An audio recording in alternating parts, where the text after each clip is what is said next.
Hay una afirmación específica que circula actualmente en los medios católicos y que merece un tratamiento cuidadoso, porque toca algo que este canal ya ha cubierto con detalle, y porque la propia afirmación viene con una cadena de fuentes complicada que vale la pena recorrer con honestidad antes de sacar cualquier conclusión de ella. El corresponsal vaticano Francesco Capozza publicó en su propia cuenta de X que, según sus fuentes, el Papa León XIV está considerando seriamente revertir Traditionis Custodes. Esta afirmación específica merece un escepticismo real, y vale la pena decirlo con claridad. El cardenal Roche ha estado hablando pública y reiteradamente en el registro en exactamente la dirección opuesta, diciéndole directamente a The Tablet que las restricciones permanecerán. Un cardenal en la posición de Roche no hace declaraciones que contradigan de plano lo que sabe que el Papa reinante realmente pretende, porque sirve enteramente a placer de ese Papa y podría ser destituido en cualquier momento. Si Roche fuera de repente y misteriosamente retirado en los días posteriores a sus propias declaraciones públicas, eso nos diría algo. Hasta ahora, nada de eso ha ocurrido, así que este rumor específico sobre una reversión inminente debe tratarse con verdadera cautela hasta que haya una confirmación externa real de él, no simplemente repetirse porque circuló. Ese mismo reportero, Capozza, es también la fuente detrás de una segunda afirmación considerablemente más discutida, la que este canal ya examinó en un episodio anterior, que más del 65% del colegio cardenalicio no conoce ni una sola palabra de latín.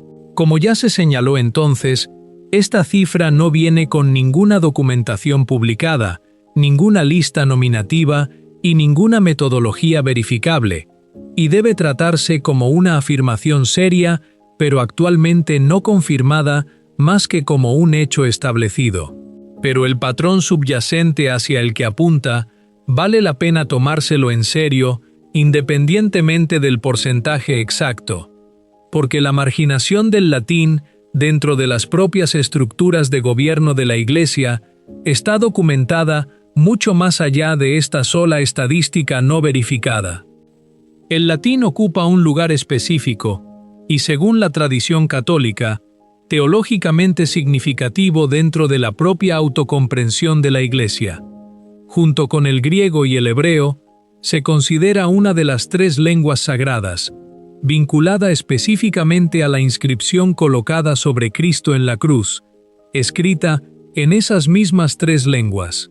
Esta es la razón por la que los ritos orientales de la Iglesia retienen formas antiguas del griego y otras lenguas litúrgicas históricas, y por la que el latín ha ocupado históricamente un lugar privilegiado en la Iglesia occidental específicamente. Porque el latín ya no funciona como la lengua hablada nativa de nadie, sus significados no derivan ni se desplazan con el uso contemporáneo de la forma en que lo hacen las lenguas vivas. Esa cualidad fija y estable es precisamente por lo que la Iglesia lo ha valorado históricamente tanto para el uso litúrgico y doctrinal, un punto que este canal ya ha discutido extensamente en la cobertura anterior del reportaje de Capozza y de la propia Veterum Sapientia del Papa Juan XI. Sacrosanctum Concilium. El documento litúrgico real producido por el Concilio Vaticano II afirma explícitamente que el uso de la lengua latina debe preservarse en los ritos latinos. Esa es la propia posición declarada del concilio, no una reconstrucción tradicionalista de ella.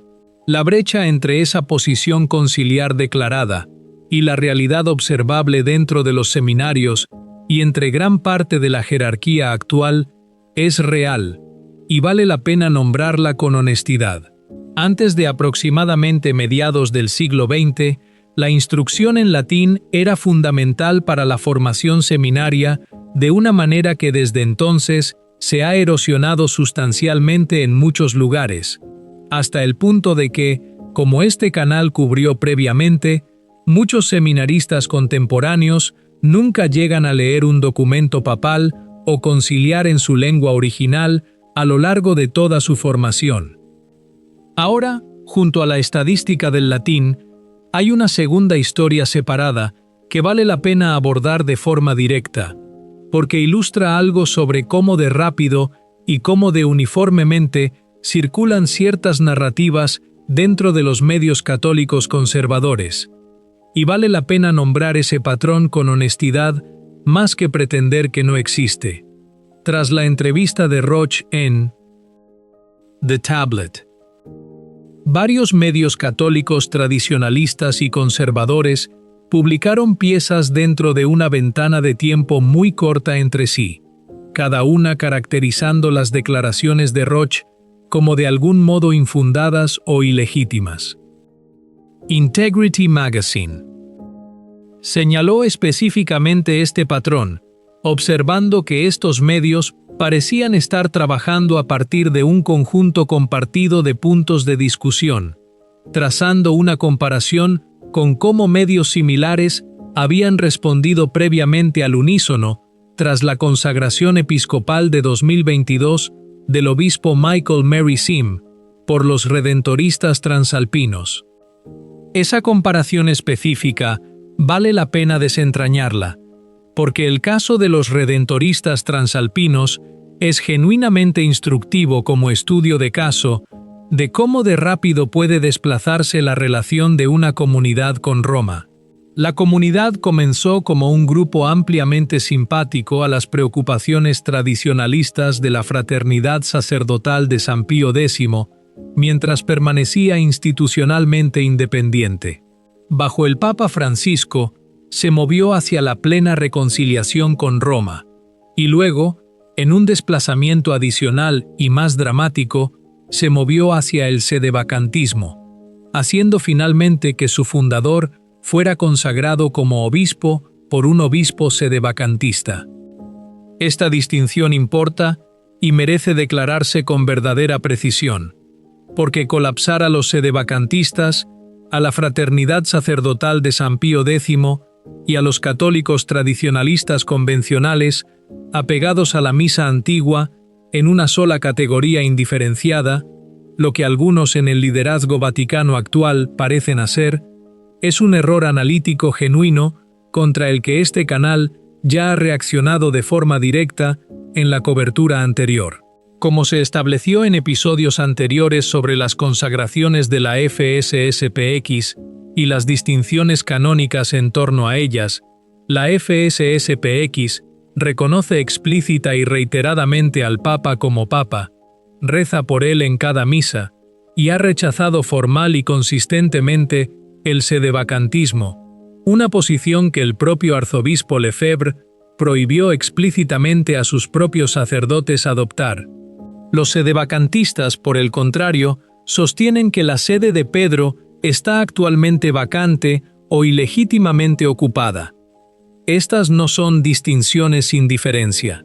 Son posiciones genuinamente y teológicamente distintas, y tratarlas como intercambiables, ya lo hagan los críticos de la tradición o algunos tradicionalistas mismos, en una retórica descuidada, hace un verdadero deservicio a una comprensión honesta de dónde se sitúan realmente estas distintas comunidades. Lo que permanece verdadero independientemente de cómo se analicen estas distinciones institucionales específicas es la preocupación subyacente y más amplia que sigue emergiendo a través de múltiples historias independientes que este canal ha cubierto ahora. Una brecha genuina entre lo que los propios documentos del Concilio Vaticano II realmente dicen y lo que se ha implementado en las décadas posteriores. Esto no es, por sí solo, evidencia de alguna conspiración coordinada, pero es un patrón real y reiteradamente documentado, y merece el tipo de examen sobrio, fuente por fuente, que este canal ha intentado darle, más que la aceptación acrítica de cada afirmación dramática o el descarte reflexivo de cada una incómoda. Hay un tercer elemento de esta historia que vale la pena examinar con cuidado, porque se desplaza de las cuestiones de lengua y liturgia a un terreno teológico considerablemente más serio, y merece el mismo tratamiento cuidadoso, fuente por fuente, que todo lo cubierto hasta ahora. El cardenal Jean-Marc Abelin, arzobispo de Marsella y presidente de la Conferencia Episcopal Francesa, concedió una entrevista reportada por Ad Vaticanum en la que abordó la relación de la Iglesia con el pluralismo religioso.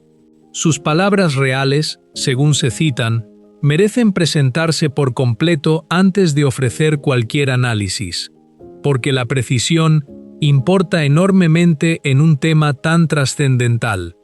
Abelin dijo que el credo recitado cada domingo encarna la vocación de la Iglesia a lo que él llamó, usando la minúscula, catolicidad, significando universalidad en el sentido más amplio de la palabra. Dijo: «A menudo digo que si hubiera nacido en China, habría sido confuciano. En Japón, sintoísta. La catolicidad con minúscula de la Iglesia significa reconocer el deseo de Dios en los corazones de hombres y mujeres de todas las religiones. Y precisamente por la catolicidad con minúscula de la Iglesia, sé que este deseo está relacionado con el misterio pascual. Puedo observar algo de la acción del Espíritu en la forma en que hombres y mujeres buscan nutrir dentro de sí mismos un gusto por Dios».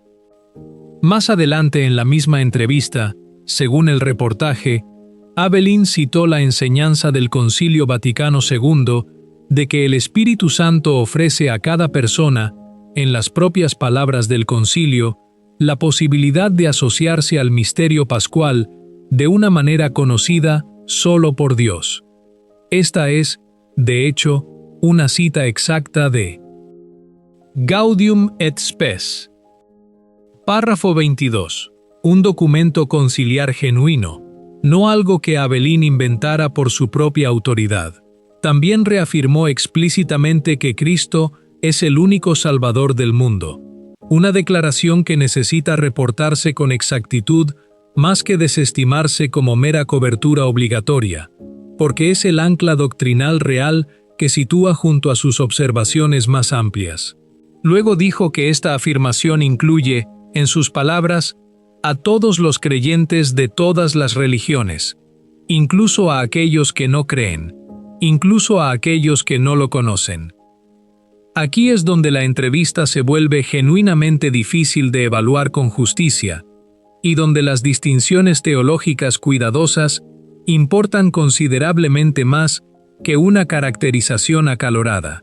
Es exacto y justo decir que la formulación de Abelin aquí se sitúa en una tensión real con cómo la Iglesia histórica y durante muchos siglos articuló la relación entre la fe explícita en Cristo, la pertenencia a la Iglesia y la posibilidad de la salvación, una tradición resumida en la fórmula Extra ecclesiam nulla salus.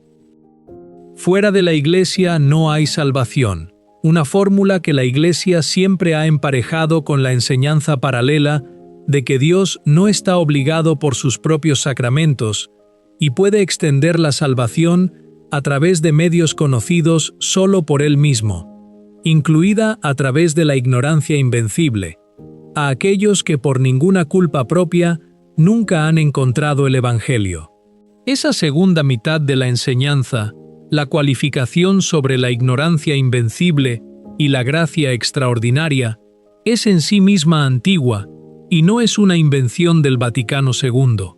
Lo que es una pregunta legítima y abierta, una que los teólogos a través del espectro continúan debatiendo, es ¿hasta dónde puede extenderse esa cualificación antes de que corra el riesgo de colapsar por completo la distinción significativa entre la relación explícita e implícita con Cristo?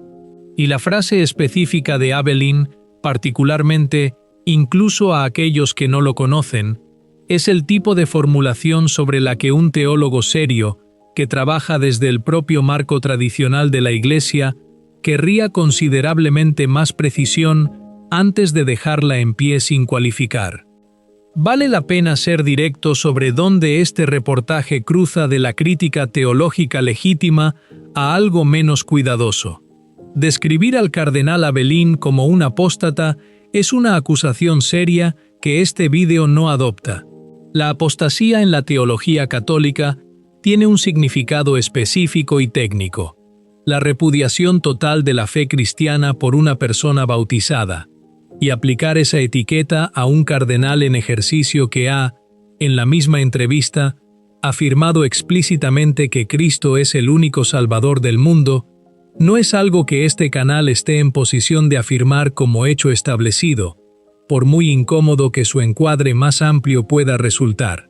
Lo que puede decirse con justicia es que su lenguaje invita a una preocupación teológica genuina y seria sobre la imprecisión en una cuestión que la Iglesia siempre ha tratado con considerable cuidado, y esa preocupación vale la pena tomársela en serio sin necesidad de escalarla a una acusación canónica que este canal no puede sustentar.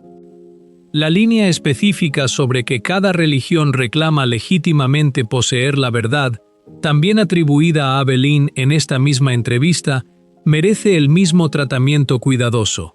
Si se cita con exactitud, es una declaración genuinamente difícil de reconciliar con la enseñanza católica tradicional sobre la unicidad de la verdad revelada en Cristo, puesto que la doctrina católica ha sostenido consistentemente que otras religiones pueden contener verdades parciales, reflejos de la ley natural o elementos genuinos de bondad que el Espíritu Santo puede usar, sin por ello sostener que esas religiones poseen legítima y plenamente la verdad de la forma en que la Iglesia lo hace. Esa es una distinción doctrinal real y sustantiva, y si las palabras de Abelín están representadas con exactitud, la difuminan de una manera que vale la pena nombrar con claridad como una preocupación seria, de nuevo sin requerir una acusación de apostasía para que el punto aterrice. Al dar un paso atrás de esta entrevista específica, se conecta con un patrón más amplio que este canal ya ha rastreado a través de múltiples episodios. La posición declarada del cardenal Roche de que la teología de la Iglesia ha cambiado desde el concilio. Las controversias de Amoris Laetitia y Fiducia Supplicans, ya examinadas con detalle en la cobertura anterior. El documento de Abu Dhabi sobre la fraternidad humana, cuyo lenguaje sobre la diversidad religiosa querida por Dios ya ha generado un rechazo teológico sostenido y serio por parte de figuras como el cardenal Sara, como se cubrió en el episodio anterior de este canal sobre el nombramiento vaticano del arzobispo Elcases.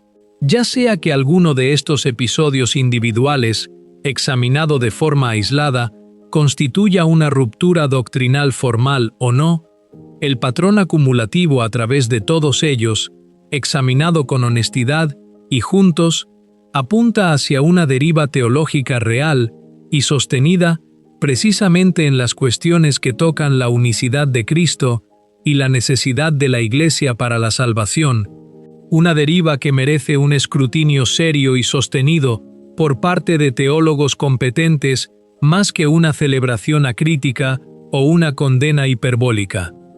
Esto lleva la discusión de vuelta a la pregunta real que plantea el título de este video. ¿Han sido abandonados los católicos tradicionalistas? La respuesta honesta, basándose en todo lo realmente documentado a través de la cobertura de este canal, más que en cualquier afirmación dramática individual, es considerablemente más complicada que un simple sí o no. Por un lado, el patrón es real y está bien documentado a través de múltiples fuentes independientes. Las restricciones sobre la misa tradicional permanecen firmemente en vigor según las propias declaraciones públicas y reiteradas del cardenal Roche. Obispos individuales en diócesis desde Pittsburgh hasta Ratisbona se han movido a cerrar o restringir comunidades de misa tradicional, incluso mientras este canal también ha documentado a obispos en San Angelo y Aberdeen moviéndose en la dirección opuesta. La lengua latina, independientemente del porcentaje exacto y actualmente no verificado, se ha erosionado de forma demostrable dentro de la formación seminaria y, por extensión, dentro de la fluidez de trabajo de la propia jerarquía, un declive contra el que los propios documentos del concilio advirtieron explícitamente, y el lenguaje teológico de eclesiásticos de alto rango sobre la unicidad de Cristo y la necesidad de la Iglesia ha, en instancias documentadas específicas, derivado hacia formulaciones que se sitúan en una tensión real con la enseñanza tradicional y asentada de la Iglesia. Por otro lado, el propio reportaje de este canal también ha documentado la tendencia opuesta corriendo simultáneamente y con fuerza real. Los números récord de ordenaciones de la Fraternidad de San Pedro, el crecimiento del Instituto de Cristo Rey, el aumento de la asistencia a Chartres, un desplazamiento generacional documentado entre los sacerdotes más jóvenes hacia una autoidentificación teológica más conservadora, confirmado por 2 estudios académicos independientes sin ninguna afiliación tradicionalista, obispos individuales que amplían activamente el acceso a la misa tradicional incluso en el clima actual. Nada de esto está inventado ni exagerado. Está documentado y existe en la misma Iglesia exacta, en los mismos años exactos, que la tendencia restrictiva que corre a su lado. Lo que esto sugiere, tomado como un todo, no es el abandono en ningún sentido simple o total, sino algo más cercano a una contestación interna genuina y no resuelta sobre la propia dirección de la Iglesia, que se desarrolla de forma simultánea y a menudo contradictoria en todos los niveles de su vida institucional, desde las diócesis individuales hasta el propio colegio cardenalicio. Los católicos tradicionalistas no han sido abandonados de forma uniforme por toda una institución que actúa con una sola mente. Se han encontrado, en cambio, viviendo a través de un periodo en el que distintos obispos, distintos cardenales y posiblemente el propio Papa están leyendo los mismos documentos de gobierno, los mismos textos conciliares y el mismo momento pastoral de formas genuinamente distintas y a menudo incompatibles, sin que se haya ofrecido todavía ninguna aclaración autoritativa única para zanjar cuál lectura prevalecerá en última instancia. Esa es una situación genuinamente difícil y desestabilizadora para los católicos fieles ordinarios que intentan vivir su fe con confianza y claridad. No es, según la evidencia real que este canal ha reunido a través de muchos episodios ahora, evidencia de un solo plan coordinado para eliminar la tradición de la Iglesia por completo, ni es evidencia de que la tradición simplemente esté floreciendo sin vientos institucionales reales y serios en contra. Ambas cosas están documentadas. Ambas cosas son verdaderas. Y la respuesta honesta a esa complejidad genuina no es ni la desesperación ni el triunfalismo, sino la misma postura que este canal ha intentado modelar de forma consistente. Una atención cuidadosa a lo que realmente se dice y se documenta, una cautela real sobre las afirmaciones no verificadas independientemente de cuán emocionalmente satisfactorias puedan resultar para cualquiera de los dos lados, y una oración sostenida y paciente por los hombres específicos actualmente confiados con la resolución de una crisis genuina y no resuelta de dirección dentro de la Iglesia que gobiernan. ¿Qué opinas tú? Deja un comentario abajo. Amén.